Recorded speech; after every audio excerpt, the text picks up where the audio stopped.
آپ کی گفتگو ہمیشہ پاکیزہ اور شائستہ ہوتی تھی، کبھی کسی کے لیے نازیبا الفاظ استعمال نہ کرتے۔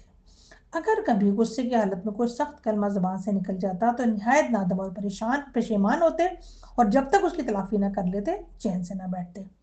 اسی طرح ایک بار حضرت عمر رضی اللہ تعالیٰ عنہ سے کسی بات پر دوران گفتگو کو سخت جملہ نکل گیا۔ آپ کو فوری طور پر ندامت کا احساس ہوا۔ آپ نے حضرت عمر سے معافی مانگی، مگر انہوں نے انکار کر دیا۔ آپ نے بہت اصرار کیا وہ نہ مانے، تو آپ بہت پریشان ہو کر نبی کریم صلی اللہ علیہ وسلم کی خدمت میں حاضر ہوئے اور سارا معاملہ ان سے بیان فرمایا۔ آپ صلی اللہ علیہ وسلم نے 3 بار ارشاد فرمایا، ابو بکر اللہ تمہیں بخش دے گا، ابو بکر اللہ تمہیں بخش دے گا، ابو بکر اللہ تمہیں بخش دے گا۔ اتنے میں حضرت عمر کو بھی اپنے انکار سے ندامت کا احساس ہوا اور حضرت ابو بکر کے گھر گئے۔ جب وہ وہاں نہ ملے تو وہ نبی پاک صلی اللہ علیہ وسلم کی خدمت میں حاضر ہوئے۔ آپ حضرت عمر کو آتے دیکھ کر آپ صلی اللہ علیہ وسلم کا چہرہ متغیر ہونے لگا۔ یہ دیکھ کر حضرت ابو بکر نے فوراً کہا کہ غلطی میری تھی، عمر کی نہیں تھی۔ یا رسول اللہ صلی اللہ علیہ وسلم، عمر کی کوئی غلطی نہیں تھی، اللہ کی قسم میں ہی ظالم تھا، میری ہی زیادتی تھی۔ اور بار بار آپ جو ہے وہ یہی بات کہتے رہے۔ اس طرح سے نبی پاک صلی اللہ علیہ وسلم کے غیظ اور غضب کو آپ نے رفع کر دیا۔ آپ نے صلی اللہ علیہ وسلم نے ارشاد فرمایا کہ میں مبعوث ہوا تو تم سب نے مجھے جھٹلایا، لیکن ابو بکر نے میری تصدیق کر کے جان و مال سے میری غمخواری کی۔ کیا تم مجھ سے میرے ساتھی کو چھڑا دو گے؟ نبی صلی اللہ علیہ وسلم کو بھی حضرت ابو بکر صدیق سے بہت محبت تھی۔ حضرت ابو بکر صدیق دنیا کی چمک دمک سے بے نیاز سادگی کی عملی تصویر تھے۔ خلیفہ ہونے کے باوجود آپ کا رہن سہن عام مسلمانوں جیسا تھا۔ آپ نے کبھی تکلف یا نمود و نمائش کو پسند نہیں کیا۔ آپ حلال و حرام کے معاملے میں انتہائی محتاط رہتے اور ہمیشہ اللہ کے حضور جواب دہی کا احساس رکھتے تھے۔ راتوں کو عبادت میں گزارنا، آنسو بہانا اور اللہ کی رضا کے لیے تڑپنا آپ کی زندگی کا حصہ تھا۔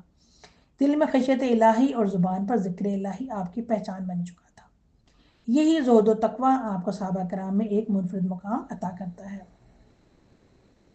آپ بہت عاجز اور خاکسار انسان تھے۔ آپ کبھی اپنے مرتبے یا اقتدار کا غرور نہیں کرتے تھے، چاہے نبی کریم صلی اللہ علیہ وسلم کے قریبی ساتھی ہوں یا خلیفہ اسلام۔ آپ سب کے ساتھ یکساں رویہ رکھتے، کسی کو حقیر نہ سمجھتے اور ہمیشہ دوسروں کی عزت کرتے۔ آپ کی تواضع یہ دکھاتی ہے کہ بلند مقام اور اقتدار بھی عاجزی کے ساتھ رہ سکتا ہے۔ ایک بار حضرت رافع تائی رضی اللہ تعالیٰ عنہ نے آپ سے کچھ وصیت فرمانے کو کہا۔ آپ نے فرمایا، اللہ تم پر رحمت اور برکت نازل فرمائے، نمازیں پڑھو، روزے رکھو، زکوٰۃ دو، حج کرو، اور سب سے بڑی نصیحت یہ ہے کہ کبھی امارت اور سیادت نہ قبول کرو۔ دنیا میں امیر کی ذمہ داری بڑھ جاتی ہے اور قیامت کے روز اس کا محاسبہ نہایت سخت ہوگا اور فرد عمل زیادہ طویل ہوگی۔ اور پھر یہ کہ آپ کسی کام میں آر نہ سمجھتے تھے، اکثر بھیڑ بکریاں چرانے خود چراتے تھے، محلے والوں کی بکریوں کا دودھ دو دیتے تھے۔ خلیفہ بنے تو محلے کی ایک لڑکی کو فکر ہوئی کہ اب ہماری بکریاں کون دوہے گا؟ جب آپ نے یہ سنا تو آپ نے فرمایا، اللہ کی قسم میں بکریاں دوں گا، امید ہے کہ خلافت مجھے مخلوق کی خدمت گزاری سے باز نہ رکھے گی۔ تو خلیفہ بننے نے آپ کے اندر اور زیادہ عاجزی پیدا کر دی۔ دارالخلافہ میں کوئی فوجی مہم روانہ ہوتی تو آپ دور تک ساتھ پیدل چلتے اور فرماتے ہیں، اس میں کیا مذائقہ ہے اگر میں تھوڑی دیر راہ خدا میں پاؤں غبار آلود کروں۔ رسول اللہ صلی اللہ علیہ وسلم کا ارشاد ہے کہ جو پاؤں راہ خدا میں غبار آلود ہوتے ہیں، اللہ ان پر جہنم کی آگ حرام کر دیتا ہے۔ لوگ آپ کو خلیفۃ الرسول کی حیثیت سے تعظیم اور توقیر کرتے تھے تو آپ کو تکلیف ہوتی، آپ دعا کرتے، اے اللہ تو میرا حال مجھ سے زیادہ جانتا ہے اور میں انہی کیفیت میں ان لوگوں سے زیادہ جانتا ہوں۔ خدایا تو ان کے حسن زن سے مجھے بہتر ثابت کر، میرے گناہوں کو بخش دے اور لوگوں کی بیجا تعریف کا مجھ سے مواخذہ نہ لینا۔ اور پھر آپ نے اپنی دولت کو اللہ کی راہ میں خرچ کرنے میں ہر وقت پیش رہتے تھے۔ آپ نے اسلام کی خدمت میں بے شمار مال دیا، چاہے وہ غریبوں کی مدد ہو، مساجد کی تعمیر یا جہاد کے لیے خرچ کرنا ہو۔ آپ کی سخاوت اور فیاضی کی مثالیں قرآن و حدیث میں ملتی ہیں۔ آپ کا انفاق خالص نیت اور اللہ کی رضا کے لیے ہوتا، نہ کہ دکھاوے یا ریاکاری کے لیے۔ قبول اسلام کے وقت آپ کے پاس 40,000 درہم اور ہجرت مدینہ کے وقت 5,000 درہم تھے۔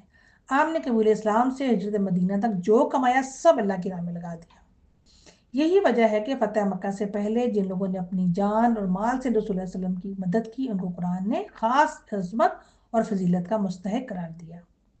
سورہ حدید کی آیت نمبر 10 میں اللہ تعالیٰ فرماتے ہیں، تم میں وہ لوگ جنہوں نے فتح مکہ سے پہلے اللہ کی راہ میں خرچ کیا اور وہ دوسرے مسلمانوں کے برابر نہیں ہو سکتے۔ بلکہ یہ ان لوگوں سے درجے میں بڑے ہیں جنہوں نے بعد فتح مکہ خرچ کیا اور لڑے۔ آپ صلی اللہ علیہ وسلم نے فرمایا ابو بکر رضی اللہ عنہ کے مال سے زیادہ کوئی مال میرے لیے مفید نہ ہوا، اور آپ بطور تشکر فرماتے تھے کہ جان و مال کے لحاظ سے مجھ پر ابو بکر سے زیادہ کسی کا احسان نہیں۔ اور اسلام کے ابتدائی دور میں جن لوگوں نے اسلام قبول کیا ان کی زیادہ تعداد غلاموں لونڈیوں کی تھی جو اپنے مشرک آقاؤں کے ظلم میں گرفتار تھے۔ حضرت ابو بکر نے بہت سو کو آزاد کرایا، ان میں نمایاں نام بلال حبشی، عامر بن فہیرہ، ام عبیس، جنیرہ، نہدیہ اور ان کی بیٹی کو آزاد کروانا ہے۔ حضرت ابو بکر صدیق رضی اللہ تعالیٰ عنہ ایک عظیم حکمران ہی نہیں تھے بلکہ خدمت گزار، نرم دل، عاجز اور نہایت اخلاق والے انسان تھے۔ ان کی پوری زندگی میں کے بجائے ہم پر مبنی تھی۔ سفر ہجرت میں نبی کریم صلی اللہ علیہ وسلم کے ساتھ غار ثور میں رہے، نہ صرف آپ بلکہ آپ کے خاندان کے اور افراد بھی اس میں شامل رہے۔ آپ رضی اللہ تعالیٰ عنہ نے سفر ہجرت کی تیاری کے لیے 2 اونٹنیاں خریدی اور اپنے ہی گھر میں رکھ کر 4 ماہ تک چارہ ڈالتے رہے۔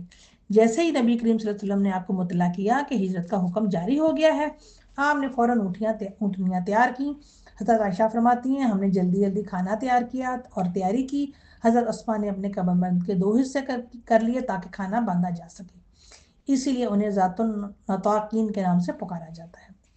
پھر حضرت ابو بکر کے صاحبزادے عبداللہ بن ابی بکر قریش کی گفتگو اور خبریں آپ کو غار میں پہنچاتے اور آپ کے غلام عامر بن فہیرہ بکریاں لے کر جاتے، دودھ پلاتے اور واپسی پر عبداللہ بن ابی بکر کے پاؤں کے نشان مٹاتے آتے۔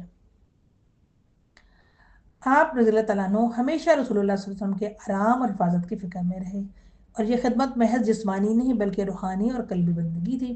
محتاجوں، بیواؤں اور یتیموں کی بھی خاموشی سے خدمت کرتے، کسی کو معلوم نہ ہونے دیتے، اور مدینہ کی ایک نابینا بوڑھی عورت کے گھر روزانہ جاتے، اس کا گھر صاف کرتے، کھانا تیار کرتے، پانی بھرتے، خاموشی سے واپس آ جاتے۔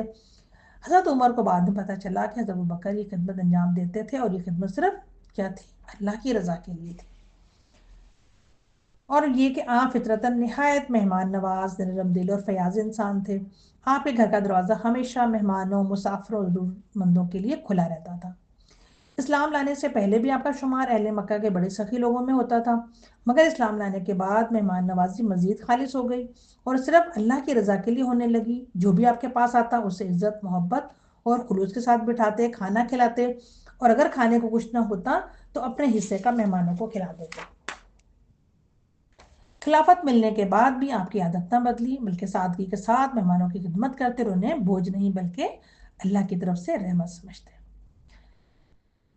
حضرت ابوبکر کی مہمان نوازی ہمیں سکھاتی ہے کہ مہمان کا ادب، احترام دراصل اللہ کی رضا حاصل کرنے کا ایک بہترین ذریعہ ہے۔ حضرت ابوبکر کی زندگی میں سادگی اور قناعت نمایاں تھی، جو ان کے لباس اور غذا میں بھی واضح نظر آتی تھی۔ اب عام کپڑے پہنتے، شاہانہ لباس سے دور رہتے اور اکثر سستے یا خود بنائے ہوئے کپڑے استعمال کرتے تھے۔ کھانے میں سادگی اختیار کرتے، زیادہ تر روٹی، دال، سبزی اور کھجور کھاتے، گوشت بہت ہی کم استعمال کرتے، مہمان یا محتاج کو پہلے کھانا دیتے۔ تو حضرت ابوبکر کی عادتیں ہمیں سکھاتی ہیں کہ حقیقی عظمت اور تقویٰ دنیاوی آسائشوں میں نہیں بلکہ سادگی اور قناعت اور اللہ کی رضا میں پوشیدہ ہے۔ پھر ہم دیکھتے ہیں کہ آپ کا ذریعہ معاش سادہ، محنتی اور ایمانداری پر مبنی تھا، کہ آپ ایک کامیاب تاجر تھے، اپنے کاروبار میں ہمیشہ سچائی اور ایمانداری اختیار کرتے، آپ اپنی روزی کمائی میں فیاضی کرتے تھے اور ضرورت مندوں، یتیموں، مسکینوں کی مدد کرنے میں ذرا بھی دریغ نہ کرتے۔ خلافت کے بعد بھی اپنے ذاتی خرچات انتہائی سادگی کے ساتھ کرتے اور بیت المال کے علاوہ کوئی زائد مال یا دولت نہ رکھتے تھے۔ تو روزی کمانا اللہ کی رضا کے لیے ہے، محنت، ایمانداری اور قناعت اختیار کرنی چاہیے۔ حضرت ابوبکر مسلمان ہونے کے ساتھ ہی دین کی نشر و اشاعت کے لیے بھی انہوں نے کام شروع کر دیا، اور صرف ابوبکر صلی اللہ علیہ وسلم کی دعوت پر آغاز میں زبیر بن عوام، عثمان بن عفان جو کہ خلیفہ سوم ہیں، طلحہ بن عبید اللہ، سعد بن ابی وقاص، عثمان بن مظعون، ابو عبیدہ بن جراح، عبد الرحمن بن عوف نے اسلام قبول کیا۔ بڑے یہ نمایاں صحابہ کرام میں سے ان کا تعلق ہے۔ تو حضرت عائشہ رضی اللہ عنہ فرماتی ہیں کہ جب سے میں نے ہوش سنبھالا اپنے والدین کو دین اسلام پر ہی قائم پایا۔ رسول اللہ صلی اللہ علیہ وسلم صبح و شام ہمارے گھر تشریف لاتے۔ اللہ کے رسول نے حضرت ابوبکر سے مخاطب ہو کر فرمایا، کیا تم پہلے شخص نہیں جو میری امت میں سے جنت میں داخل ہوگے؟ تم حوض کوثر پر میرے رفیق ہوگے اور غار میں بھی میرے رفیق تھے۔